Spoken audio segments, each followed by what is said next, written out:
Welcome to Jordon and Drew, the sports crew. Drew's college athlete spotlight. We're on episode 9 now already.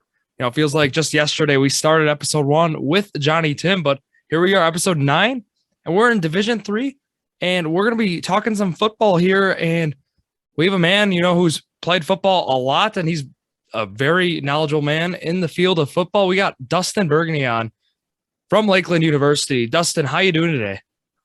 Really good. Thanks for having me on. I really appreciate this. Of course, it's going to be fun. We'll talk later in the episode about kind of your project, with what you guys got going on for your podcast. So stay tuned for that. And it's just going to be a lot of fun. I'm really looking forward to this, Dustin. And let's get right into it here. We'll start in high school.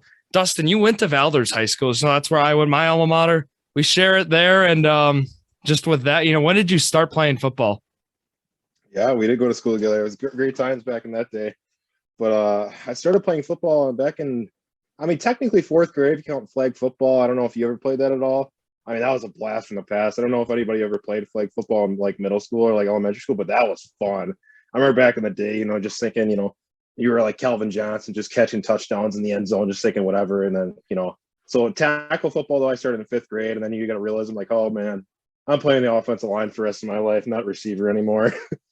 little self-confidence down the hill there, but it's all right. But yeah, so I started tackle football in 5th grade and played ever since. Did you ever do that Monday Night Football? Was that around for you? Oh, yeah. Yeah. I remember that. That was good times. Yeah, so that was something Valders put on where they'd have varsity players come out and assist younger kids really, go through some drills and just have a good time. And that was certainly a thing. I remember a lot of people played. I did a couple of years, I think. So just looking back at it, something to get kids into the game of football. And it certainly, got you into it, Dustin. That and the flag football they did, the Valders Flag Football League, I remember it was whatever it was. They had kids play. Good stuff. Yeah, I'm not sure, but yeah, that Monday Night Football, a lot of kids really enjoyed that. It seemed like it definitely got a lot of kids interested. So it was definitely a good thing to have in the community. That's for sure. Yeah. So you mentioned you played football then, starting 4th, 5th grade. What were there any other sports that were really on your mind throughout middle school and high school? I played basketball for a little stunt, like a year, and it just, I couldn't get into it. And then when middle school, high school rolled around, I started wrestling. And that's that was my second love sport. I was just pretty good at it. It went hand in hand with football. It was a lot of fun. Just kind of like football, just have a lot of good memories and just going to tournaments on weekends. It's a little different than football, but yeah, it's a lot of time spent in that. Yeah, exactly. And, with playing those two sports, both those sports, very, a lot of contact. So, with the training program, was there something where were you able to lift a lot during those seasons? Because, that 2 of the seasons right there, you're playing sports. How'd you make time for lifting or let's hear it? It was tough. especially going from football to wrestling, there wasn't much time to really kind of work out. It was just, whenever you could. It was like maybe a week or 2 we'll lift, and then you went right into wrestling, depending how long the football season went, playoffs, whatever. But yeah, between those seasons, it wasn't much lifting. But like in the off seasons, yeah, it was as much as I could and whenever I could. It was just the only thing you could really do for that. And you graduated in 2017, 2016? Yep, 2017. 2017. Okay, so it's been a while now. But just looking through at that, thinking back some like moments in high school, some high school football. Did you ever have like that moment, now we see you play D3 at Lakeland, but was there that moment, I can do this at the college level? Did you ever have those thoughts? Man, you really make me sound old here, I'm only 24, man. Pump the brakes, you're 23. I'm 18, so, I'm going to do that. Yeah, you're a young buck compared to me. Anyways, not really. When I left high school, I thought, I wanted my career to end. I was happy with what I did in high school and, the success we had. But, time just went on and, you kind of, every now and then, you kind of like, oh, I miss playing, I want to play again. And, I played, obviously, I'm not going to get too detailed now. We can talk about this a little bit, but I played for a little bit and I left and I came back. It just kind of been a roller coaster. And, I just love the game too much to be away from it, really. That's kind of how it ended. Awesome. So, just thinking now back, you played some of the guys you played with. You played with some really talented guys back at Valders. Thinking Luke Gedeke, for example, guys like Christopher Evenson, How was it just playing with those guys, having those guys on your side? Well, I mean, it's just, a dream come true playing next to those guys. I mean, obviously you see Luke with all his success and Chris with all his success in track. Especially looking back now, seeing, the guys I played with and just the talent levels they were, it was incredible to have all those guys in one team. It's unfortunate we didn't have the success we wanted to have, but just to be able to see those guys, and I mean, especially Luke, just seeing him come from what he was as a sophomore, now what he is now, I mean, you could just see the dedication in some of those guys that play at the next level, and he was definitely one of them. That dude had just unreal dedication. I mean, 7-8 meals a day. He's just sitting there scarfing down a whole fish just in like 2 minutes just to get in an extra meal. It's just ridiculous seeing what some of those guys did to succeed. And talking teammates, well, is there anyone, at high school, who you really want to shout out, that guy who maybe didn't get a lot of love? I mean, there's a lot of guys. I mean, I could shout out everyone on my team, honestly. I liked a lot of the guys, had a lot of good relationships. I still talk to probably 75% of, the guys I played with, and just a lot of great guys, great personalities, just great people overall. Yeah, that really shows, football being a brotherhood. They always say that, and that's a prime example right there. Going now, some side questions here. Was the Field of Dreams and Valors, was that your favorite field, or did you have a favorite field in high school? Oh, yeah. I mean, you can't beat the Valor field. I know people talk down about it. I love that field. I don't care what anybody says. That field is amazing. Just, it seemed like there was always so many good games set in that field. Just no matter what year, what level, it was just so many good games played in that field. I say the second, though, I'd say Chilton Field. I thought just like the bowl setting they had was just kind of cool. Just seeing the stands, how they're set up. It was kind of cool. I'll give them credit. That was kind of cool. I don't know. That might be an unpopular one. I was never a big fan of the bowl because I did track the last year they had meets on that track, and that was the blacktop, track. So it wasn't really ideal. Nobody really liked it. I always, have kind of not so great feelings about that field, but playing on some of the fields that I was able to play on my senior year, Kiel had that new track or that new turf field we saw. That was some crazy stuff there. KLC, we played on 2 turf fields actually. I mean, looking 2 different teams had a turf field, and we played Kiel then twice. So got 3 games on turf then, but now just going through it, let's transition a little here into college. So you're at Lakeland University now.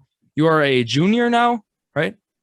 Yeah, technically a junior. I'm in my master's degree, but I'm technically a junior playing. Perfect. So, talking about going through for your master's, as you said, did you go there then for that, or undergrad, or how'd you get that all done?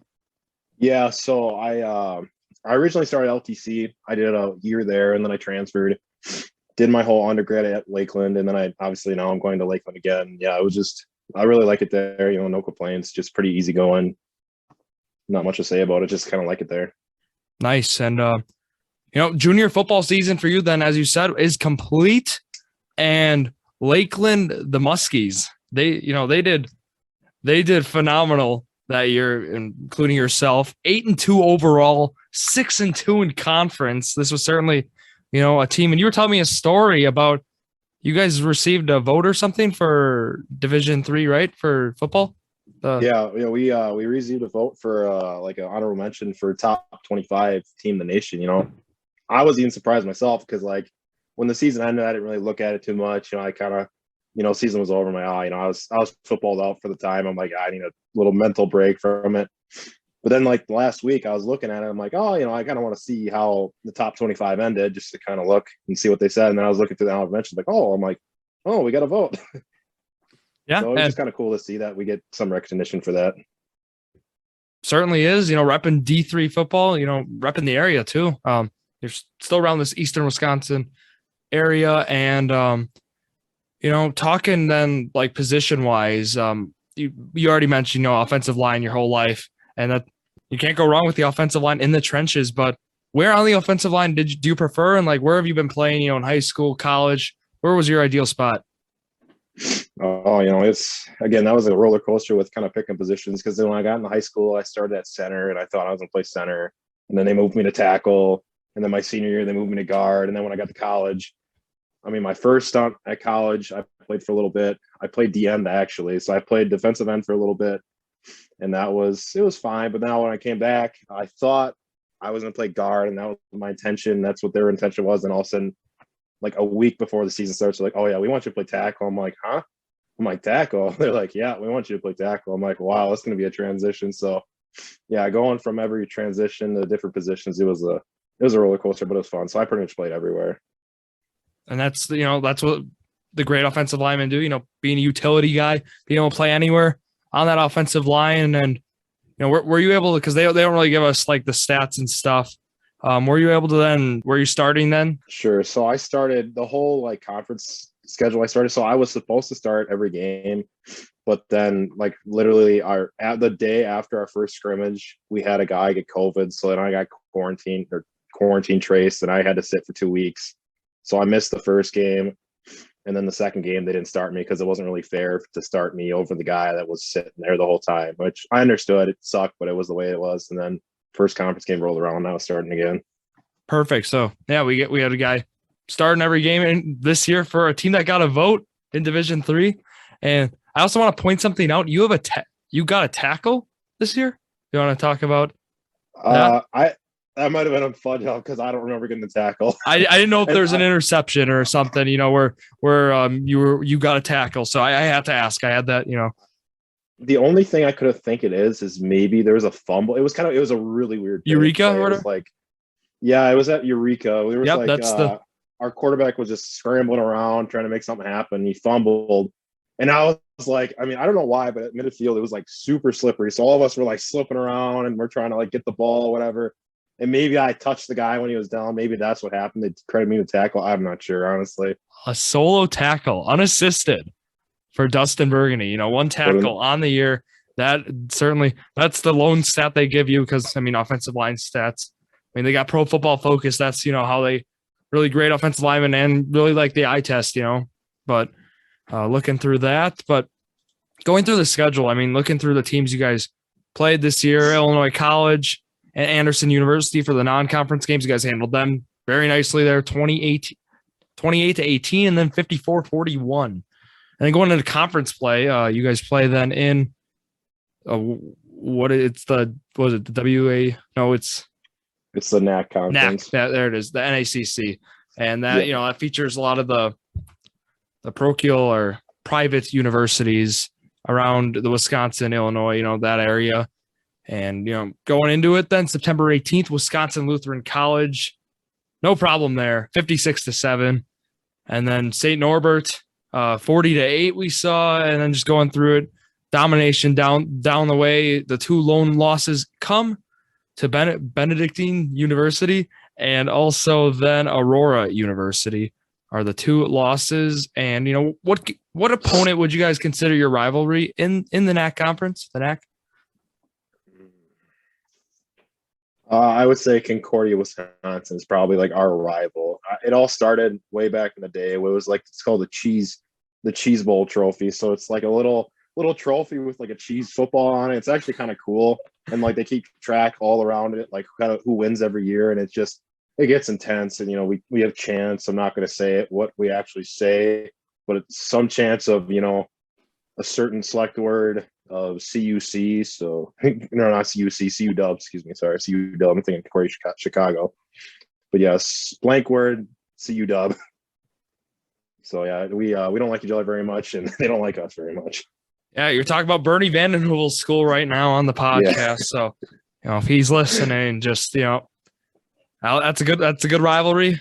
So, going through then some more college questions here. Just how has it been, overall? You mentioned you had a brief stint and then you came back. How's it been this time around? Oh, it's been so much fun. It's just night and day. First time, not even really get into it. It just wasn't a good setup. But then now this time, it's a ton of fun. Just the coaches in general. They care so much about everybody, not just on the field but off the field. Because obviously, a lot of people in D3 they love the game. They're there because they love it. They want to play, and just the amount of care they give towards their personal life. It just means the world that they actually care about us off the field rather than just how we do on the field. So it's just a really great, reminds me of high school, just great brotherhood and just great relationships overall. Yeah, I was going to make that comparison too. It feels like that high school kind of setting, that brotherhood and, just with the teammates then. So it's been great, have been able to make some lifelong friends there, I'm sure, as well, right? Oh yeah, for sure. I got a lot of guys. A lot of guys I'll probably talk the rest of my life. There's a lot of goofy characters, that's for sure. I mean, yeah, some of the things we do is just very questionable. I can only imagine. So, how did you end up then choosing Lakeland? You mentioned LTC for a year. How did Lakeland then come into the picture? Well, it kind of started with like a transfer, scholarship they offered through LTC because I wasn't sure if I was going to get my bachelor's or not, so it was just kind of an option I had. And kind of what I talked about, I thought my football career was done after high school, so it's kind of set on being done. Well, then I got an LTC, and I'm like, hey, I kind of want to play, and I knew Lakeland had a team, so that's kind of how it happened, how I got to Lakeland. Perfect. So that's how it happened. And now Dustin Bergene, a junior, now going into his senior year then at Lakeland University. So, I mean, looking through it, are you looking forward then to your senior year in football? Is it going to be then your last? Is it the 2-year MBA then? Yeah. So, this will be my last season. It's my last year of eligibility, actually. So, like the NCAA only grants you so many years of eligibility, and this will be my last one. So, yeah, this will be my last ride, and yeah, so it's just a 2-year MBA. I'm done after next spring, and on my way then on to living. Yeah, back and then going into the real world, and I just want to touch on some more football questions here before we talk some academics and your podcast, Lockdown Corner. So, thinking then adjustments, what has been the biggest adjustment you've had to make from high school football to college football? Definitely the speed of the game. The speed of the game. I mean, just for even. I mean, I guess I'm not sure how familiar people are with D3 football in Wisconsin, especially, but Wisconsin D3 football is one of that's the real deal. I mean, like these guys could compete with the small D1, even some of the big D1 schools. Like that's how good they are, and just the speed of everyone's game and just the intelligence it takes to just succeed. It's just unreal. Like it takes so much more time and just effort to be successful at this level.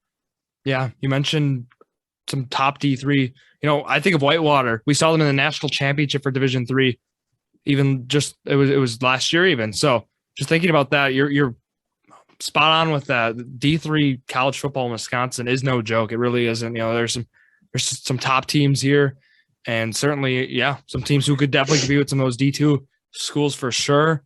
And training that I think of, is that something you see in the weight room every day at Valders, but is that something that you've had to accelerate here now in college these past few years, or how's that been? Yeah, it's been a really big adjustment for sure. In high school, you come in lift, you just kind of enjoy the time, don't really think of it too much. But then when you get to college, it's just like you gotta be laser focused. There's times where I goof around and have fun because you have to. Being at the gym is miserable, but when it comes down to it, you got to lock in, and you got to know when to lock into, and just 2-a-day workouts at some point. I have my own trainer, working out with him, working explosive footwork stuff. It's brutal some days. It really is, but I love it, and I wouldn't do it. I wouldn't change for anything in the world. Yeah, that's the love of the game right there. It truly is. We talked. What was your undergrad then? Did we talk about what you majored in? No, I don't think we did. My undergrad was in business administration, and now I'm in my MBA, so Master's of Business Administration. Yep. So with that, is there a long-term career goal to kind of implement that MBA? I wish I could say yes, but it's not the truth. I have no idea yet, and that's kind of why I'm in the point where I am. I had a couple ideas. I was working full-time at Coke, but then COVID happened and stuff, so I'm kind of still trying to figure it out what I want to do. I'm thinking something maybe healthcare. I was talking to people, working with people, especially in the healthcare setting, and people appreciate being helped and whatever. And yeah, with an MBA, the world of opportunities is open truly. And you mentioned you like talking to people, and that kind of leads us into your podcast here. The Lockdown Corner is what Dustin Bergene has been working out with a few other guys, and he's coming on our show right now. And hopefully then I will be on their show too to talk some football. But the mic is yours, Dustin. Tell us about the Lockdown Corner. Yeah, so the Lockdown Corner, it's a podcast between me and two of my friends, Alex Brault and Alec Rout. I'm sure maybe some of the people listening to the podcast remember him, old Valders alum too. Alex is actually my girlfriend's brother, who is from Green Bay. But yeah, we love it. We just talk about Packer football, some other football news and just kind of go into depth about, every week in the Packers and what's going on. And just, we have a blast with it. I mean, it's more of just us picking on each other rather than us doing anything else. And just, we have a blast with it. It's a lot of fun. Yeah, certainly a podcast I'd recommend to listen to here on the Sports Crew. We record our episodes Friday, Saturday, Sunday for our Monday episode. So with that, you don't get to hear a lot of Packers with it. It just doesn't work because, we're airing the episode Monday, 8 a.m. So can't be really done, during Sunday, during the Packer game. So not a lot of Packers talk. You hear more Packer talk on our Journey to a Million series, which is Friday at 8 a.m., but we never really break it down. So if you want to hear some guys break it down with a little comedic twist, I certainly recommend listening to the Lockdown Corner, and they're available everywhere, Apple Podcasts, Spotify. Their link will be in the episode bio also. So if you want to listen to them there, recommend doing that. And yeah, so hopefully like I said, I'll be on to talk some football with them with Wild Card Weekend coming up. And then also we got, the Packers divisional round coming up too. So, Dustin, I wish you the best then with your senior year and wish you the best, academically and athletically here as always. So, anything else you want to add? No, just again, thank you for having me on. Definitely you guys run a great show. I mean, definitely keep listening to these guys, give you a lot of good information, detail, especially these college spotlights. I love it. Listen to everyone's stories and listen to where they've been. It's really inspirational. Thank you. Yeah, that's our goal, and that's what we try to do here. So just going to go through our schedule. Then we got coming up, we got Friday, we got Robert Shimmick coming on with myself. We'll be talking some EWC hoops. We'll be talking girls basketball, and then also the Brilliant Roncalli game we saw last Friday. It was arguably game of the year, so that'll be talked about. And then Saturday, Zach, Jared, and Drew, the Journey to a Million continues with our Wild Card Weekend special. So certainly listen to that Saturday at 8 a.m. that comes out. And then, episode 45 comes out on Monday. So make sure to follow our socials then. Twitter at JD Sports Pod, Instagram at Jordon Drew _Sports Crew, YouTube Jordon Drew the Sports Crew. And yeah, thank you all for listening to yet another episode of Jordon and Drew the Sports Crew, the perfect podcast for you.